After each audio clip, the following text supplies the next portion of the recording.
Welcome to the Mentally Strong podcast. I'm Colin Sutherland. On today's episode, my guest is Mina. She's known as an expert of well-being. She spent over 20 years working in the corporate world, helping her colleagues to lose weight and have a healthy lifestyle. She decided to follow her passion and help more people stay fit, increase their energy, and be healthy. She is the host of Wellness of All Seasons with Mina. I hope you enjoy the episode. Hi, Mina. Welcome to the podcast. Hi, Karen. Thank you for inviting me. It's my pleasure, and I'm happy to have you on. I think what you do will work well with my listeners. Women have a 3 to 4 times more likelihood of having multiple sclerosis. So I think living a healthy lifestyle and having tips on how to deal with health issues specific to women will be very helpful, and I'm excited to hear what you have to share. Maybe you can take a minute and tell people who you are and where I'm talking to you from. Great. Let's do it. All right. So, how did you get into the health and well-being field? It's a long story, but it comes from my own experience. It's now 20 years before that I started to be passionate about well-being. Because when I shifted from being a student to work in a full-time job in a corporate world, the first 4 years were tough because the change of the environment, stress level, etc.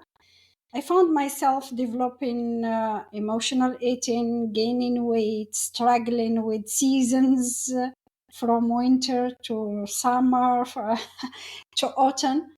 And it was a cycle for me. I experienced a yo-yo effect because I was gaining weight on winter and trying to do everything to lose it for summertime, and it was horrible until I could not continue anymore this life. And I remember I went for vacation, and 10 days later, when I wanted to come back, I was obliged to buy another jean because I could not wear my own clothes. And it was shocking for me.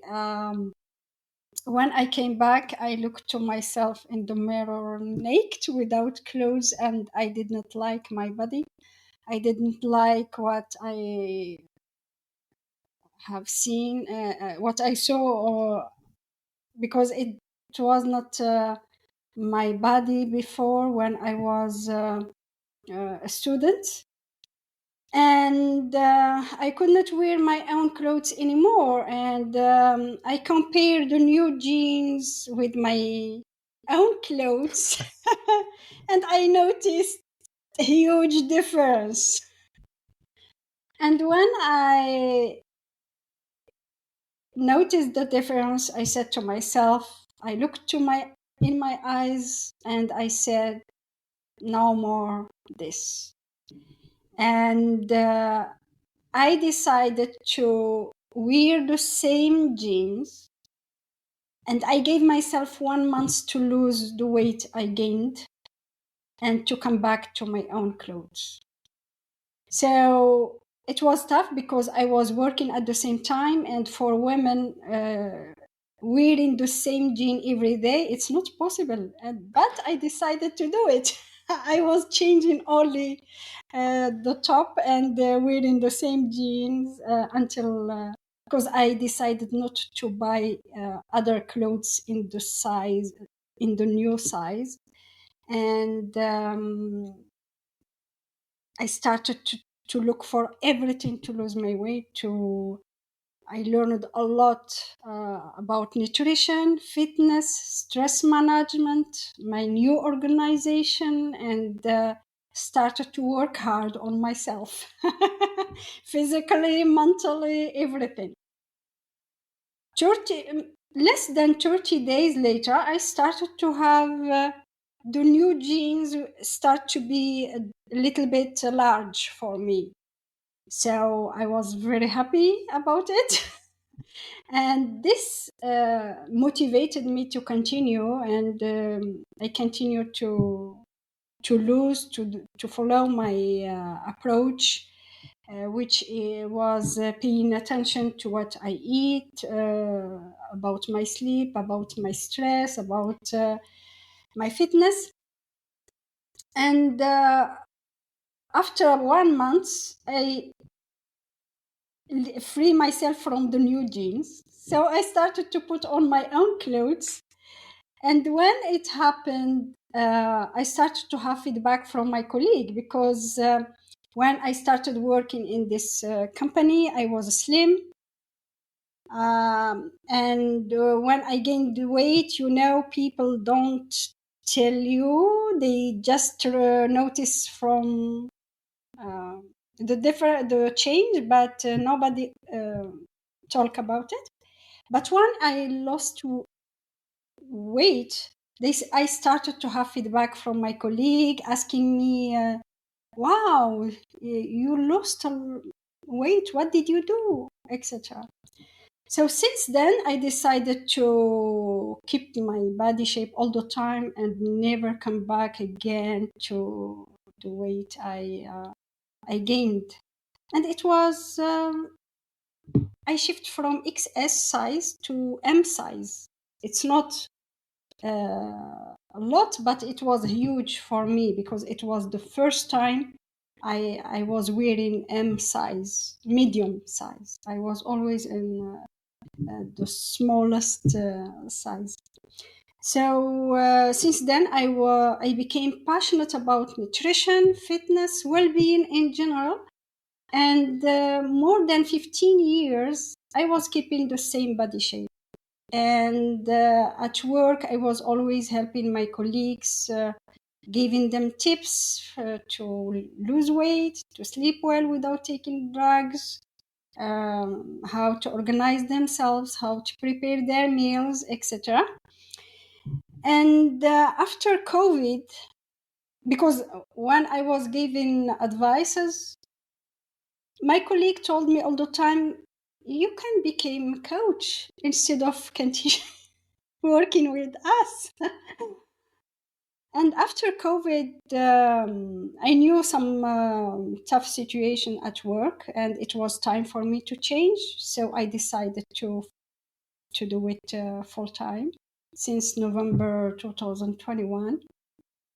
August 2022, I decided to create a podcast to help more women spread awareness about well-being, and I can coach women as well to help them lose weight, etc.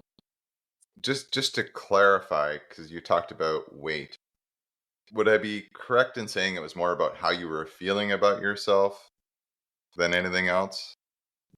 I I didn't get your. That's okay. Was Sorry. it? No, it's okay. It's so Mina's in Paris, France, and French is her first language, and we're speaking English. So sometimes Yeah. I'm probably going to say something that you might not catch, and my French is not that good. Yeah. So you talked a lot about weight, but it was, to me, it sounded like when we originally spoke, it's more about how you were feeling about yourself. You no longer liked who you were, and you wanted to change into the person that fit with who you thought you were. For me, it was all about being myself, my well-being, because I was always having a healthy lifestyle, etc.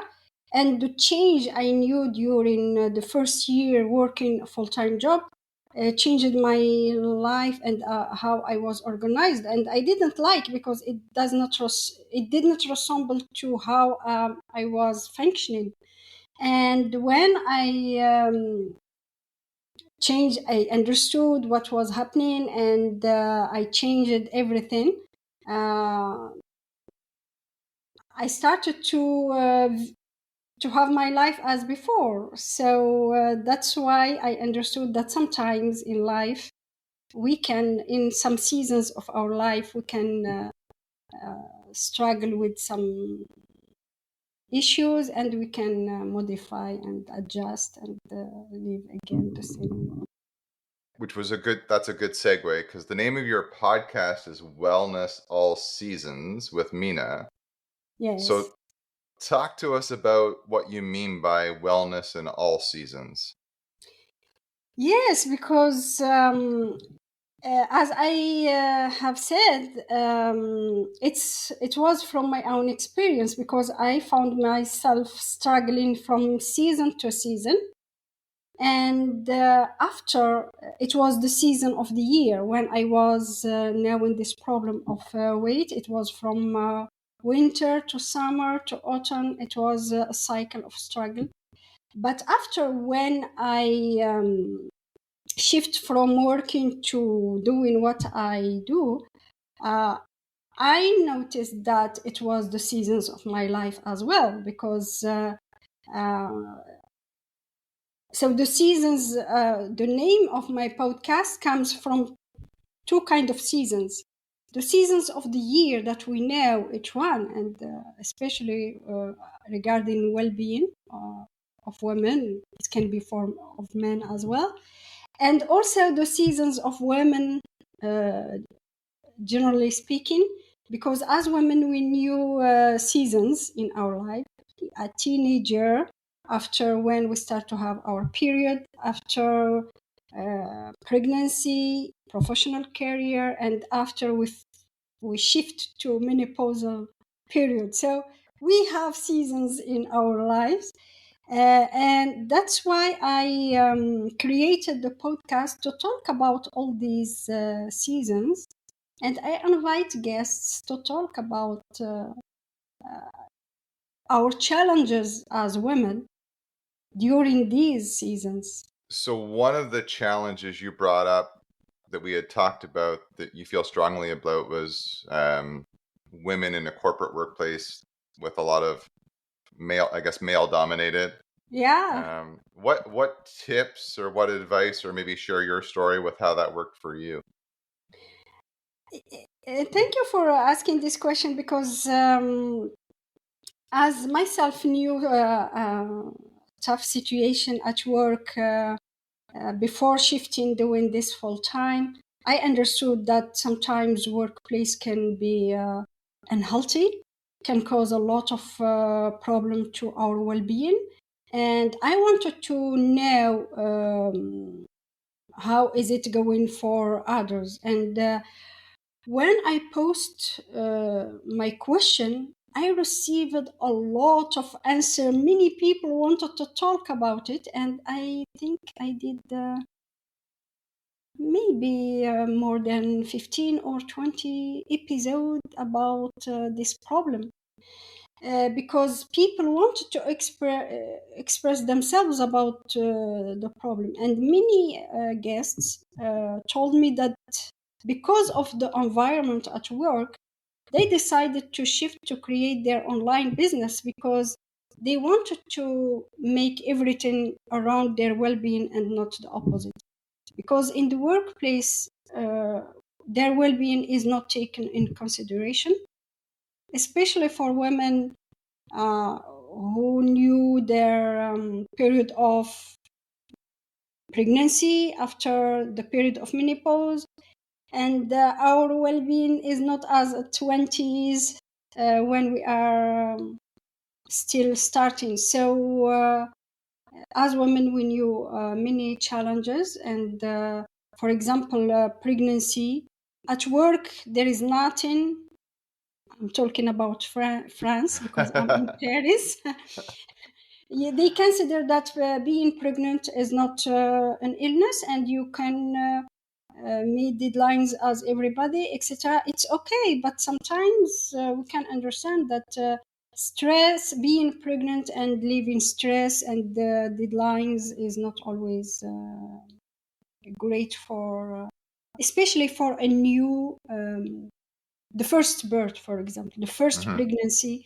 There is emotional well-being. There is a lot of things happening for women, and also during menopause, there is nothing done to help women to leave this period, because they don't know what is going on physically for women. I love when I listen to men talking about menopause, but I think there are some experience that only women can know during menopause. The only one, the most important thing is, for example, hot flashes. Men can talk about menopause, but he can't experience hot flashes. And it's physically, it's physical. It's not something that men can talk about. So let's go there. I will bravely go there for a second. What is there anything you could say or describe to me as a man Yeah, I can. that would help me be better prepared to support a woman who's going through menopause? Um, yes, I can tell you, draw my own experience, because it was on December 2021, because I have 22, no, 52 years old. And suddenly I start to have this problem of hot flashes, because for me it was, wow, it's okay. I was in my 51, and I have never uh, thought about menopause, even if I know that it's normal for women at certain age. But for me, as I was doing my workout, having a healthy lifestyle, I said, no, all these problems that I read in magazines are for women who drink or smoke, who did not move their body. And I was thinking that I will not have these hot flashes and all these problems. And not problems, but some challenges for women. So when I started to have these hot flashes, I start to think, yeah, I can have the same thing. And it was new for me. It was challenging, because it was winter. It started to have winter here. And how can I describe this? It's, you are normal. Suddenly, you feel that it's like fire. You have to put off everything, your clothes, and start to make some, having some fresh air. And less than 30 seconds, it can happen for just few seconds, and suddenly you are very cold. You feel that you are very cold. So it's you, not you, me, women. The transition between from very very hot to cold in few seconds, and imagine to put off everything and to cover again, and it can be many times a day, and sometimes night as well. Fortunately for me, it was only for 3 months, and now everything is okay as before. And when I discussed, because this pushed me to have guests, expert in menopause, and we talked a lot about it. I have an episode about it. And as I was in a period of transitioning, emotionally speaking, there was many things going on as well, and this did not help me to leave this period without hot flashes, because when I started to experience this, I started to ask questions to my mother, my sisters, because I have other sisters older than me, and I asked their experience, how they felt this period. And I confirm that it's not all women knew this problem of hot flashes. There are women who don't experience hot flashes. Each woman is unique, so each woman has her own experience. But there are a lot of women who knew this problem of hot flushes. It's not a problem, it's a physical experience. So when men talk about menopause, I think he can talk about it, but this experience about hot flashes, it's specific to women. And only women can live it and feel it. You said you did an episode on it. What was the biggest learning you had from that episode that you could share? So there is a lot of things to think about. Is, for example, have enough sleep, check hormonal balance or imbalance, have a healthy food, manage stress, manage emotions. So it's a holistic approach to. There are some food that women can start to eat during this period. For example, flaxseed, avocado, omega-3. There are some supplements to take: vitamin D, vitamin C, magnesium, zinc. There are some supplements that women can take so as to leave this period smoothly without struggling. You brought up stress, and I've heard the word a couple times, and it was a question I was going to have for you anyway. So, in your teaching and in your helping people, how do you help or suggest people deal with stress in any season, whether it's just your work stress, the menopausal Yes, stress? I think it's a matter of organization because even when I was working, I was noticing that most of my colleague was stressed, and as I was doing on my previous job, I was preparing everything for them. For example, it's a consulting group. We It was about preparing proposals to do a project, for example, and they have everything 1 month before the deadline. So when I receive, for example, the proposal 1 month, I gave them 1 month before, but they didn't work before the deadline. They let everything until 3 days before the deadline. And during these 3 days, they are stressed. So it's normal that they are stressed because they didn't prepare in advance. They let everything at the end and they start to stress themselves.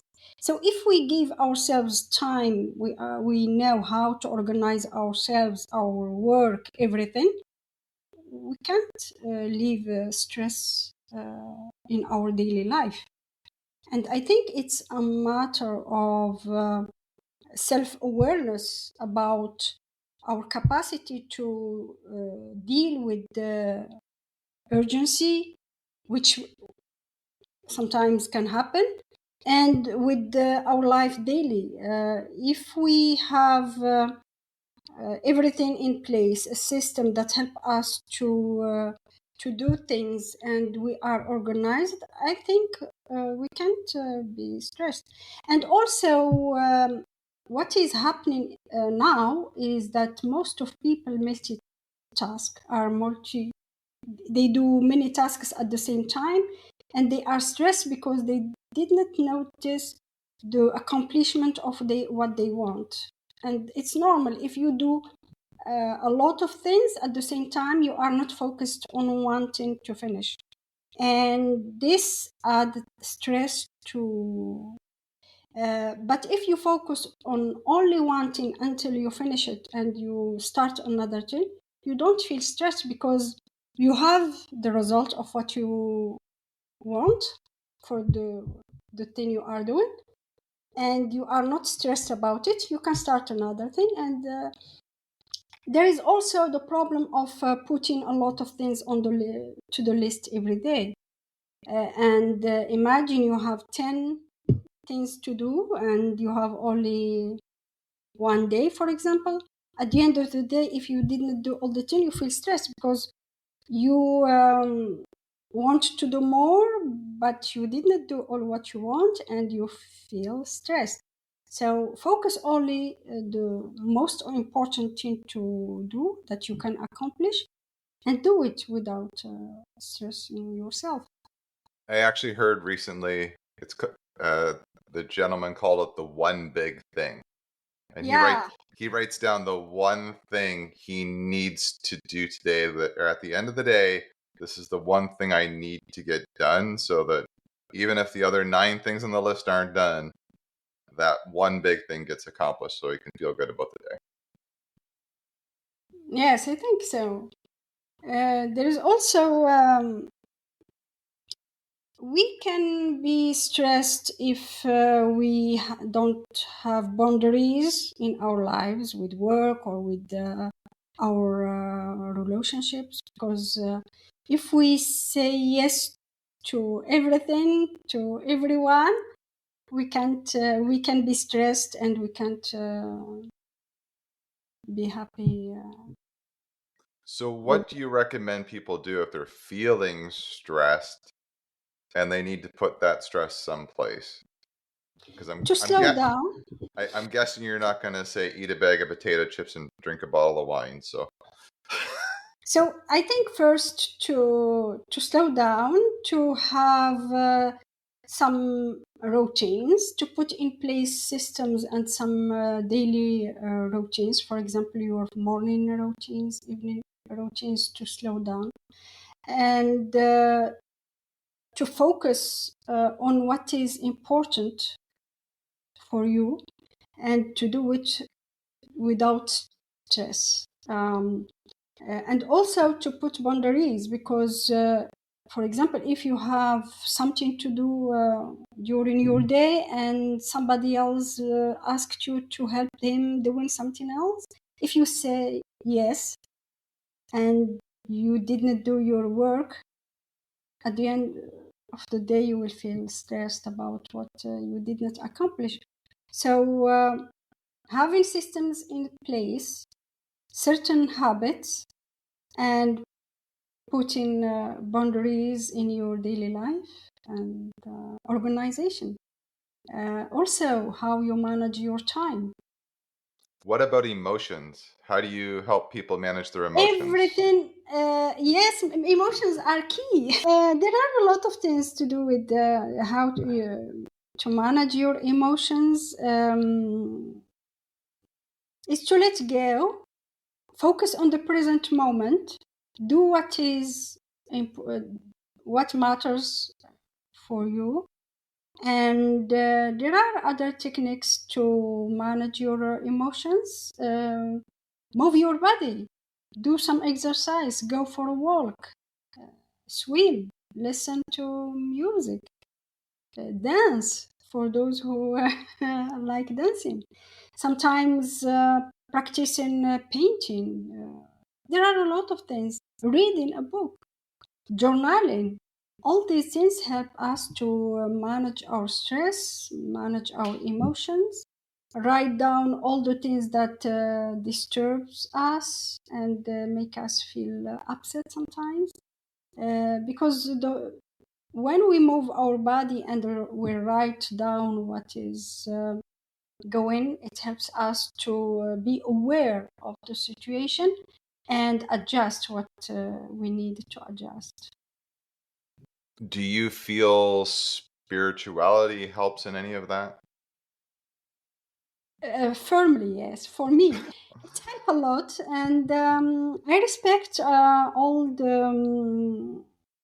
I respect who don't believe uh, in spirituality. Each one find his way, and for me, believing that there is a power who can resolve other things that I can. It helped me to understand that I can't control everything.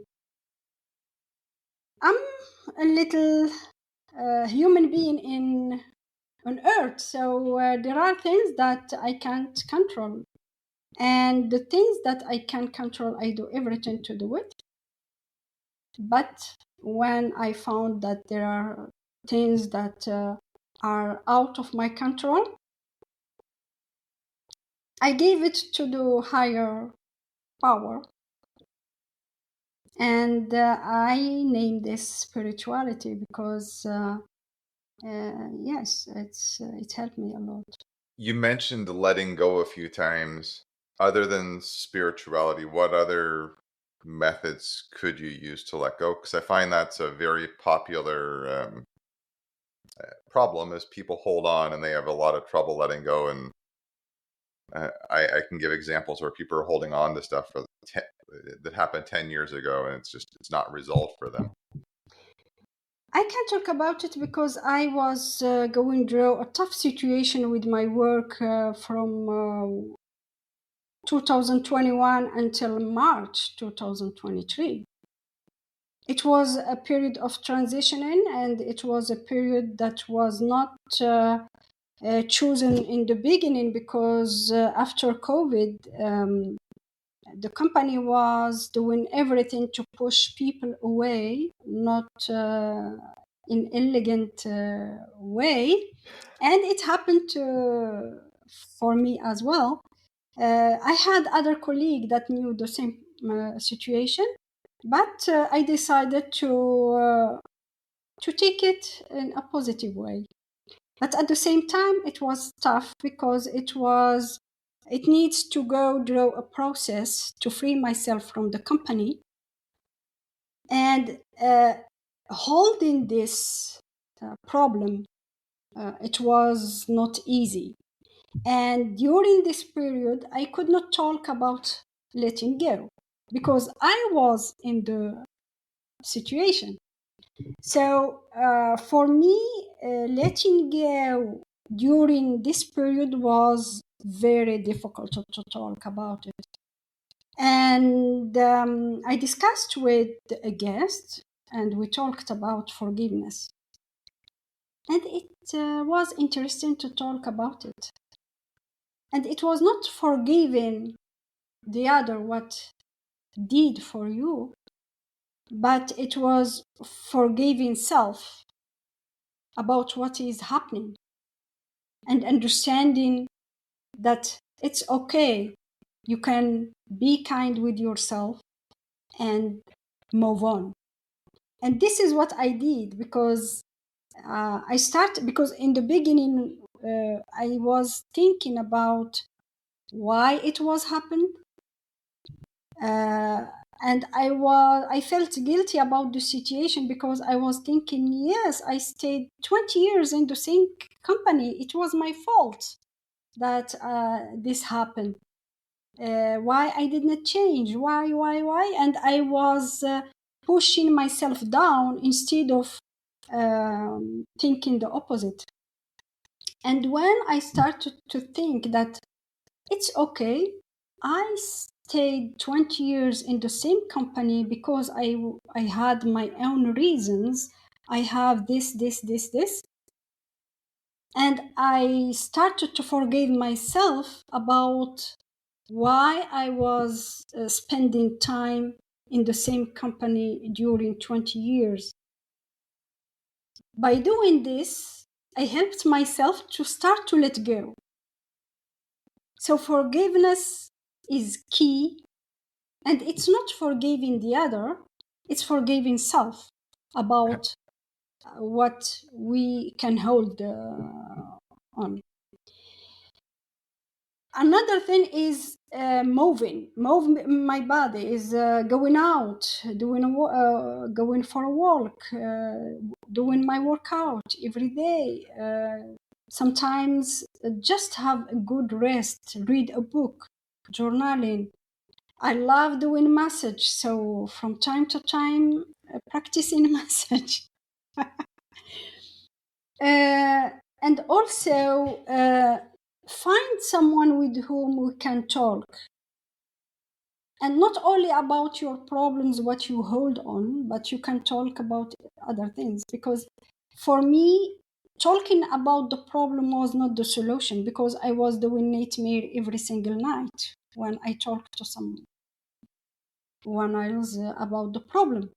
So having someone in your surrounding, friend or a member of your family, and talk about the things that you hold on, and not all the time, because when you speak about the problem, it doesn't help to change. So it's better to talk, to share, but not all the time. You to let go, to forgive yourself about what happened, and to do other things.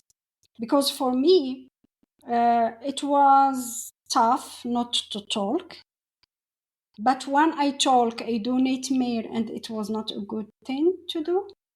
Mm-hmm. But when I started to work on myself, forgive myself about what was happening, I started to heal, to let go, and to move to other things. So now for me, it's something in the past, even if it's only on March 2023 that Right. it's finished.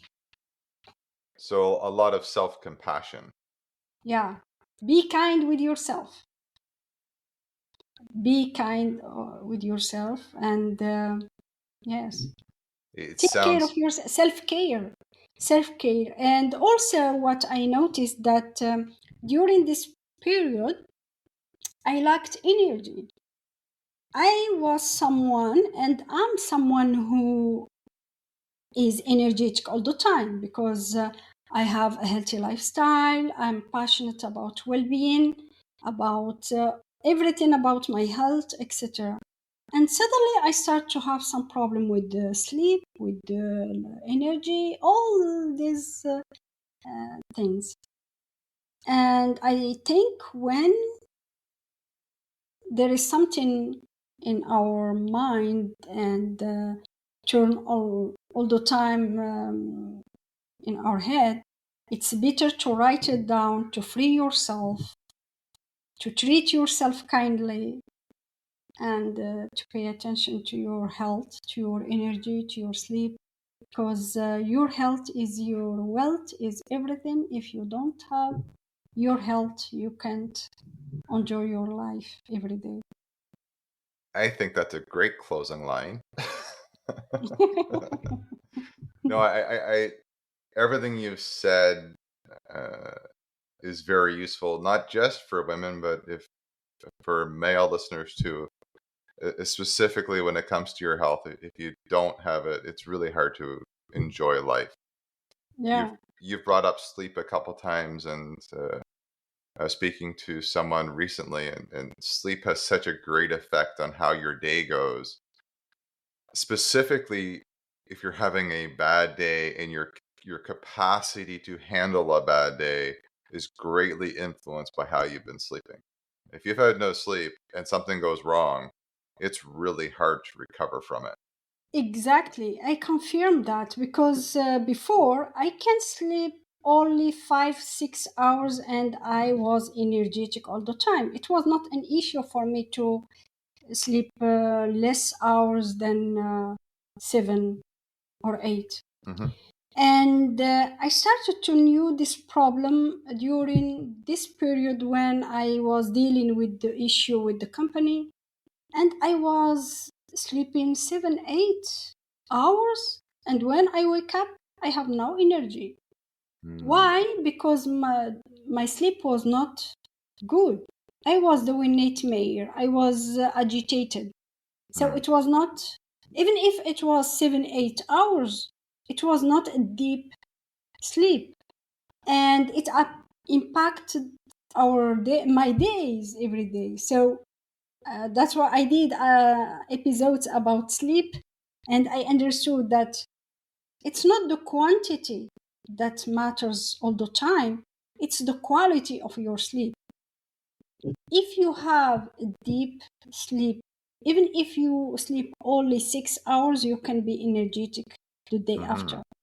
But if you have an agitated sleep, or only few hours for 5 hours. It's not enough, because we need enough sleep, especially after 40, 50 years. After 50 years, I think we need to sleep enough, enough and deep sleep to have energy. It's related. Energy and sleep are related. And also nutrition, because we can talk about nutrition, sleep, energy, and emotions. These four things are related, because when you nourish your body and your soul and your mind, you can have good emotions, you can have a good sleep, and you can have a good energy. If you know how you nourish your four pillars, you will not meet any issue with all these things. Because if you nourish your body, if you do your workout, but your head work all the time with a lot of stuff, you can't manage your emotions and you can't sleep correctly. I totally agree 100%. I love the message that you're sending, and I think it's all stuff people can start doing gradually to improve on their health. I have two questions before I let you go. Both of those are surprise questions. I told you they were surprise questions, but I didn't tell you what they were. What book or podcast would you recommend our listeners listen to besides yours?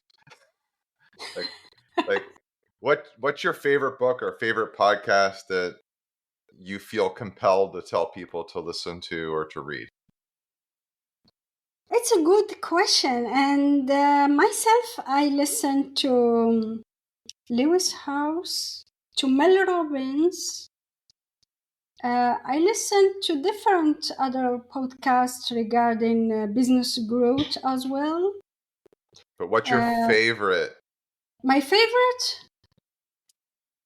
So it depends on, I can say Mel Robbins I love, but sometimes I shift to others. I don't listen to the same thing all the time or every day.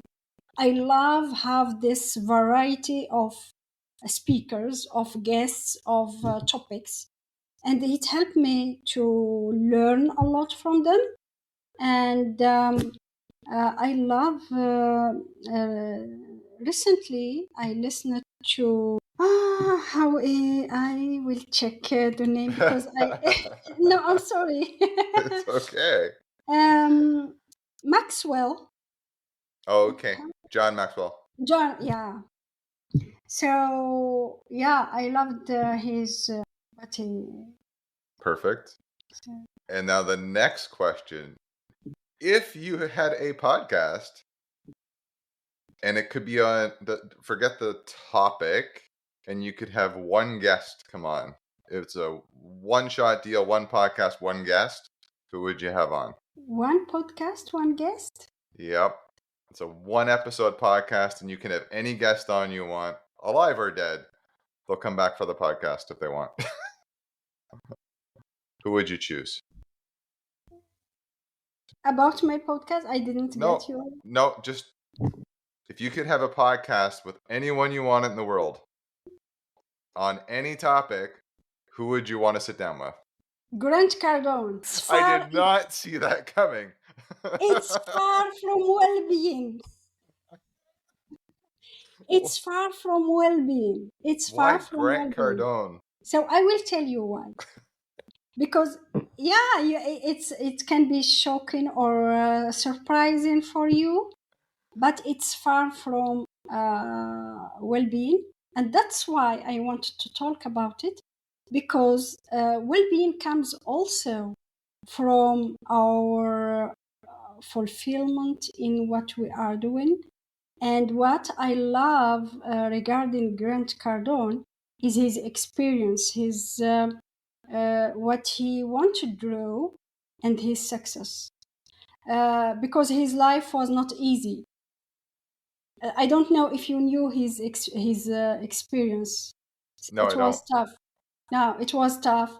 He why I want to talk about it, because he shifted from not respecting his body by consuming drugs, etc., and Mm, he started to uh, pay attention to his well-being and start to do workout, to eat well, um, to be spiritual.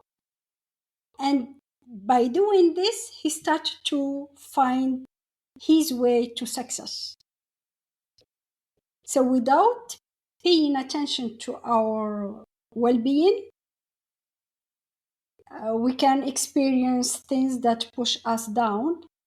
But when we make our self-care first, we can start to have many opportunities, many things happening in our lives.